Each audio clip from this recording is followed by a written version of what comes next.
रामचरितमानस में एक बड़ा विचित्र दृश्य उपस्थित हो गया। जब हनुमान जी समुद्र लांग रहे थे तो सामने सुरसा खड़ी हो गई। हनुमान जी ने कहा, तुम कौन हो? तो कहने लगी, सुरसा नाम अहिन के माता। मेरा नाम सुरसा है, मुझे देवताओं ने भेजा है और सर्पों की माता हूँ। हनुमान जी को लगा कि कैसा विरोधाभास है इसके जीवन में, कि सद्गुणों की तरफ से आई है, देवताओं ने भेजा है और दुर्गुणों को जन्म देती है। हनुमान जी सोचने लगे कि मैंने तो ये सोचा था कि समस्त बाधाएं रावण की तरफ से आएंगी, पर ये कैसी बाधा है जो देवताओं की तरफ से आई। तो हनुमान जी ने सुरसा से कहा, क्या चाहती हो? तो कहने लगी, आज सुरन मोहि दीन आहारा, मुझे तुम्हें खाना है। हनुमान जी ने कहा कि देवी, मैं सीता जी की खोज पूरी कर लूं और प्रभु ने मुझे जो काम दिया है ये काम पूरा कर लूं, फिर तुम मेरा आहार कर लेना। सुरसा ने कहा, नहीं नहीं, मुझे अभी तुम्हारा आहार करना है। तो हनुमान जी ने कहा, करो मेरा आहार। सुरसा ने मुंह खोला तो हनुमान जी ने अपना रूप बढ़ाया। सुरसा ने और बड़ा मुंह खोला, हनुमान जी ने अपना रूप और बढ़ाया। सत जो जन तेहि आनन कीना, अति लघु रूप पवन सुत लीना।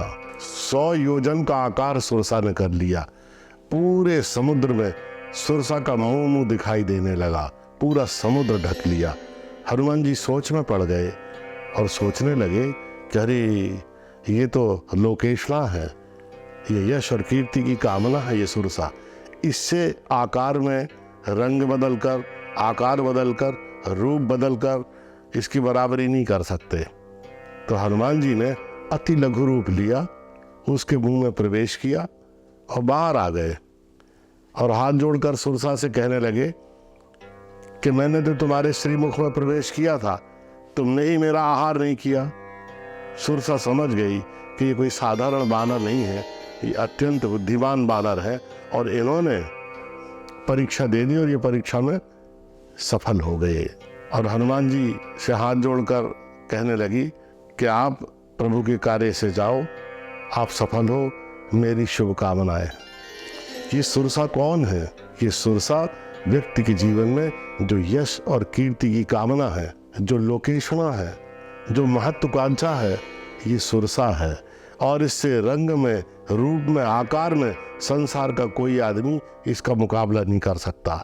इसलिए हनुमान जी ने अत्यंत लघु रूप बनकर, छोटा बनकर इस पर विजय पाई। क्या है कामना का स्वभाव? कामना का ये स्वभाव है कि जहाँ दूसरा व्यक्ति खड़ा है सदैव जीवन में, वहाँ ज़्यादा आनंद दिखाई देता, क्योंकि कामना जिस जमीन पर मनुष्य खड़ा है उस जमीन से उसका परिचय नहीं होने देती। और कामना का दूसरा स्वभाव है, जब तक मनुष्य कामना को जानने की कोशिश करेगा और जब उस क्षण पर आ जाएगा जहां वो कामना को जान रहा है, तत्क्षण कामना अपना ऑब्जेक्ट चेंज कर देती, रूप बदल देती, लेकिन जाती नहीं है। अभी मैंने ये पैंट और शर्ट छोड़ दी और खादी पहन ली, राजनीति में आ गया। मैंने लोगों से कहा, अरे मैंने तो महात्मा गांधी की खादी पहन ली, मैंने जनसेवा का व्रत ले लिया, अब मेरे जीवन में कामना चली गई। थोड़े दिन बाद पता लगता कि वो कामना वो खादी के कपड़ों में दौड़ने लगी, वो गई नहीं।